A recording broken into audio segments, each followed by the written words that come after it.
የሳምንቱን የንጋት ፖስት አበይት የፋይናንስ ዜናዎች ዋና ዋናዎቹን በማስቀደም ጀምራለሁ። የዶላር ዋጋ በዚህ ሳምንት የብሔራዊ ባንክ ጨረታ መጠነኛ ቅናሽን ስለማሳየቱ፣ ዳሽን ባንክ በቀጣይ የካቲት ወር አክሲዮኖቹን በኢትዮጵያ ሰነደ ማለናዎች ገበያ ማገበያየት ሊጀምር ስለመሆኑ፣ ሳፋሪኮም ኢትዮጵያ ከፍተኛ የተባለ የዋጋ ጭማሪን ስለማድረጉና ኢትዮ ቴሌኮም ይከተለዋል የሚል ስጋት በገበያው ላይ ስለመበራከቱ፣ ገዳ ሴኩሪቲስ የተሰኘ ተቋም በኢትዮጵያ ካፒታል ገበያ ውስጥ ሁለተኛው ዲለር ሆኖ ፍቃድን ማግኘቱ እንዲሁም ኦሞ ባንክ ከግብር በፊት ያተረፈው ትርፍ 213 ሚሊዮን ብር አልፏል ስለመገማለቱ በዛሬው አፕዴት የፋይናንስ ዜናዎች ከንጋት ፖስት የምነግራችሁ ነው የሚሆነው። የተወደዳችሁና የተከበራችሁ የንጋት ፖስት ቤተሰቦች በየሳምንቱ እሁድ ልክ በ9 ሰዓት ከሮሃ የምንዛሬ ቢሮዎች ጋር በመተባበር የሚቀርብላችሁን የሳምንቱን አበይት የፋይናንስ ዜናዎች አሁን ማሰማት እንጀምራለን። በቅድሚያም የአጋራችንን የሮሃ ምንዛሬ ቢሮዎች ማስታወቂያ ሰምተን እንመለሳለን። የውጭ ሀገራት ገንዘቦችን መግዛትና መሸጥ እንደ ዘንድሮ ቀሎ አያውቅም ይለናል ሮሃ የምንዛሬ ቢሮ። ለውጭ ሀገር ጉዞ ገንዘብ ቢያስፈልጎት ዶላር ሆነ ዩሮ፣ ሪያል ሆነ ድራም ሁሉም እኛ ጋር አለ። ወደ ኢትዮጵያ በመጡበት መሸጥ ቢያስፈልጎት ይሄው አዋጭ ዋጋ ከመልካም መስተንግዶ ክብሮት ተጠብቆ በሮሃ የምንዛሬ ቢሮዎች ይጠብቆታል። ሮሃ የምንዛሬ ቢሮ በአዲስ አበባ ሳር ቤት በአዳምስ ፓቪሊየን ግራውንድ ፍሎር ላይ፣ በካዛንቺስ ማህቡባ አፓርትመንት ቢልዲንግ ግራውንድ ፍሎር፣ እንደዚሁም በድሬዳዋ ከተማ በብሎሰም ሆቴል ግቢ ውስጥ እናንተን ደንበኞቹን ለማስተናገድ ይጠብቆታል። ሮሃ የምንዛሬ ቢሮ ታማኝ ኢትዮጵያዊ የምንዛሬ አጋሮ። በመጀመሪያም በአጋራችን ሮሃ የምንዛሬ ቢሮዎች በዚህ ባሳለፍነው ሳምንት የውጭ ሀገራት ገንዘቦች ሲገበያዩ የዋሉበትን ዋጋ በመናገር ጀምራለሁ። በሁሉም የሮሃ ምንዛሬ ቢሮዎች አንዱ የአሜሪካን ዶላር በ176 ብር ከ77 እየተገዛ በ180 ብር ከ30 ሳንቲም ሲሸጥ፣ የእንግሊዝ ሀገሩ ፓውንድ በ226 ብር ከ55 እየተገዛ በ231 ብር ከ08 ሳንቲም ሲሸጥ ነበረ። ዩሮ በ201 ብር ከ29 ይገዛል በ205 ብር ከ31 ሲሸጥ፣ የዩናይትድ አረብ ኤሚሬቶቹ ድርሃም በ47 ብር ከ30 እየተገዛ በ48 ብር ከ24 ሳንቲም ይሸጣል።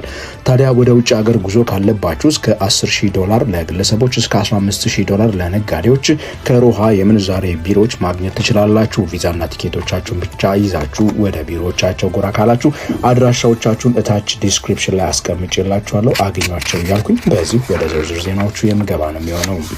በመጀመሪያም የኢትዮጵያው ብሔራዊ ባንክ ከወራት በፊት ያወጣውን የውጭ ምንዛሬ ጨረታ ሰሌዳና መጠን እቅድ በልዩ ጨረታው በመስበር የዶላር ዋጋ ከብር አንጻር መጠነኛ ቅናሽ ያሳየበትን ግብይት በዚህ ባሳለፍነው ሳምንት ለመመልከት ችለናል።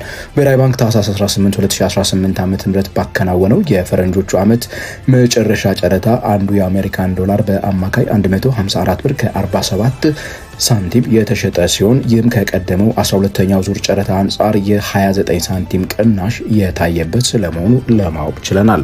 በዚህ ልዩ ጨረታ የተሳተፉ ባንኮች ቁጥር እንዲሁ ከቀደመው ዙር ከነበረበት 13 ወደ 23 ባንኮች ያደገ ሲሆን ባንኮቹም ከብሔራዊ ባንክ የቀረበውን 150 ሚሊዮን የአሜሪካን ዶላር ተከፋፍሎታል።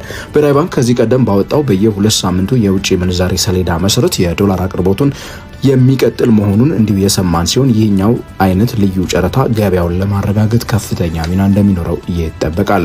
ምንም እንኳን የምንዛሬ አቅርቦቱ በገበያ ላይ እየጨመረ እንዳለ የተነገረ ቢሆንም ከሰሞኑ ብሉምበርግ የተባለው ዓለም አቀፍ ሚዲያ እንደዘገበው ከሆነ የኢትዮጵያ ብር በፈረንጆቹ 2025 ከዓለማችን በጣም ደካማ ጉልበት ከነበራቸው ገንዘቦች አንዱ ሆኖ ስለማጠናቀቁ ይፋ አድርጓል።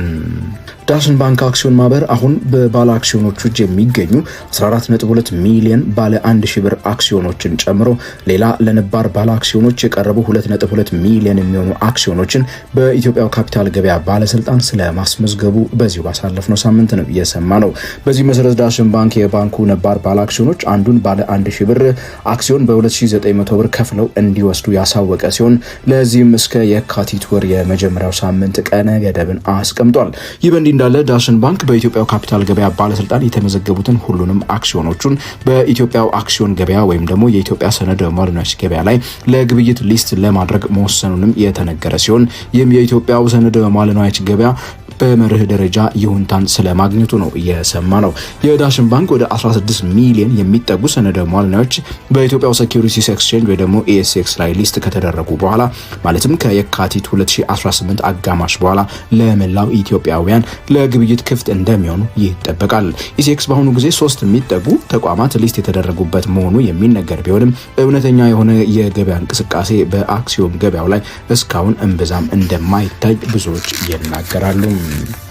ሳፋሪኮም ኢትዮጵያ የፈረንጆቹ አዲስ ዓመት ከመግባቱ አስቀድሞ ከፍተኛ የሆነ የዋጋ ጭማሪን በአገልግሎቶቹ ላይ ስለማድረጉ በዚሁ ባሳለፍነው ሳምንት ነው የሰማ ነው። ሳፋሪኮም ምንም አይነት ይፋዊ ማብራሪያ ለደንበኞቹ ሳይናገር በአገልግሎቶቹ ዋጋ ላይ እስከ 82 በመቶ የሚደርስ የዋጋ ጭማሪን አድርጓል።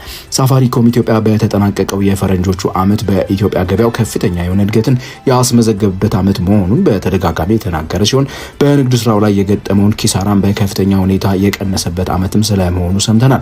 ይሁንና ሳፋሪኮም በኢትዮጵያ ገበያ ለመስራት ከፍተኛ የሆነ ወጪን እንደሚያወጣ በመናገር የአገልግሎት ዋጋው ክፉኛ እየጎዳው ስለመሆኑ ሲናገር ሰምተነዋል። ሳፋሪኮም ኢትዮጵያ በንግድ ስራ ውስጥ የኢንቨስትመንት ድርሻ ባላቸው እንደ ዓለም ባንክ ባሉ ተቋማት ጭምር ኢትዮ ቴሌኮም የዋጋ ጭማሪን ካላደረገ ለመወዳደር እንደሚያዳግተው በጥናት ሲወተውት እንደነበረ የሚታወቅ ሲሆን በተጨማሪም የኬንያው ፕሬዝዳንት ዊሊያም ሩቶና ሳፋሪኮም ዋና ኃላፊዎች በአዲስ አበባ ከኢትዮጵያው ጠቅላይ ሚኒስትር ጋር ስብሰባን ባደረጉበት ሳምንት ድርጅቱ ይህንን የዋጋ ጭማሪ ስለማድረጉ ለመመልከት ችለናል። የኢትዮጵያው ካፒታል ገበያ ባለስልጣን ለካፒታል ገበያው ሁለተኛ የሆነውን የአክሲዮን ገበያውን አከናዋኝ ወይንም ደግሞ ሴኩሪቲስ ዲለርስ በእንግሊዝኛው ፈቃድ ስለመስጠቱ ሰምተናል። በገዳ ባንክ ዋና ባለድርሻነት የተቋቋመው ገዳ ሴኩሪቲስ ዲለርስ አክሲዮን ማህበር የተሰኘው ተቋም በካፒታል ገበያው ፈቃድን ያገኘ 14ኛው ድርጅት ሆኖ እንዲሁ ስለመመዝገቡ ነው የሰማ ነው።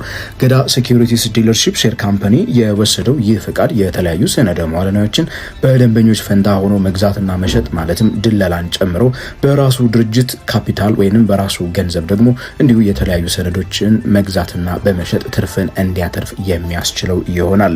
በተለይም ባሳለፍነው ክረምት ወደ ስራ የገባውና በዳዴ ላይ ለሚገኘው የኢትዮጵያው አክሲዮን ገበያ የገዳ ሴኩሪቲስ ወደ ስራ መግባት አንድ ሌላ እርምጃ ወደፊት እንደሆነ ብዙዎች አምነውበታል። ገዳ ሴኩሪቲስ ለጊዜው በዋናነት የዕዳ ሰነዶች ግብይት ላይ በተለይም የመንግስት የግምጃ ቤት ሰነዶች ግብይት ላይ አትኩሮ ሊሰራ እንደሚችል የሚጠበቅ ሲሆን የአክሲዮን ግብይቱ ሞቅ ብሎ በገበያው ላይ እስኪንቀሳቀስ ድረስ ጊዜ ሊወስድ እንደሚችል ብዙ ፍንጮች አሁንም እየታዩ ይገኛሉ። በስተመጨረሻም የቀድሞ ኦሞ ማይክሮ ፋይናንስ ተቋምና የአሁኑ ኦሞ ባንክ በበጀት ዓመቱ ከታክስ በፊት ያተረፈው ትርፍ 213 ሚሊዮን የኢትዮጵያ ብር ስለመድረሱ በዚህ ባሳለፍነው ሳምንት ይፋ አድርጓል። ኦሞ ባንክ በዚህ ባሳለፍነው ሳምንት ባካሄደው ጠቅላላ ጉባኤው ላይ እንደተናገረው ከሆነ ታዲያ ጠቅላላ ሀብቱን 9.6 ቢሊዮን ብር ስለማድረሱ ነው የተናገረው። ከዚህ ሀብት ውስጥ 3.5 ቢሊዮን ብር የሚሆነው ለደንበኞቹ በተለያየ ጊዜ ያበደረው ገንዘብ መሆኑን የተናገረ ሲሆን የኦሞ ባንክ ከደንበኞቹ የሰበሰበው አጠቃላይ ቁጠባ እንዲሁ 6 ቢሊዮን ብር መድረሱንም ይፋ አድርጓል። ኦሞ ባንክ ምንም እንኳን እንደ ማይክሮ ፋይናንስ ተቋምነት ከተመሰረተ ብዙ ዓመታትን ያስቆጠረና በስራ ላይ የቆየ ቢሆንም የባንኪንግ አገልግሎት ፍቃድን ከብሔራዊ ባንክ ከወሰደ ግን ገና 3 ዓመታትን ብቻ ነው ያስቆጠረው። ይህ ማለት ባንኩ በቀጣይ 4 ዓመታት ውስጥ በብሔራዊ ባንክ የተቀመጠውን የ5 ቢሊዮን ብር የተከፈለ ካፒታል ማሟላት እንደሚጠበቅበት ያሳያል። የኦሞ ባንክ የተከፈለ ካፒታል በአሁኑ ጊዜ 3.2 ቢሊዮን ብር ስለመድረሱ የሰማን ሲሆን ባንኩ በሌሎች የፋይናንሻል አፈጻጸሞች ግን ከሌሎች ከሱ እኩዮች ባንኮች አንጻር በጣም ደካማ የሚባል አፈጻጸም ያሳየ ስለመሆኑ ለመታዘብ ችለናል። የተወደዳችሁና የተከበራችሁ የንጋት ፖስት ቤተሰቦች ለዚህ ሳምንት ያጠናቀርንላችሁ አበይት የፋይናንስ ዜናዊ ታዲያ እስካሁን የሰማችኋቸው ናቸው። ይህን ቻናል እስካሁን ድረስ ሰብስክራይብ ካላደረጋችሁ ታዲያ እባካችሁ የደወል ምልክቷን አብሩ ሰብስክራይብ ብሎ አስተያየትና ጥያቄዎቻችሁን ኮሜንት ሴክሽን ላይ ጻፉልን እያለን በቀጣይ ሳምንት በሌላ አበይት የፋይናንስ ዜናዎች እስከምንገናኝ ድረስ ከንጋት ፖስት የፍሬያማነት ሳምንት እንዲሆንላችሁ በመመኘት የምሰናበታችሁ ላይ ገሜ ብርሃኑ ነኝ።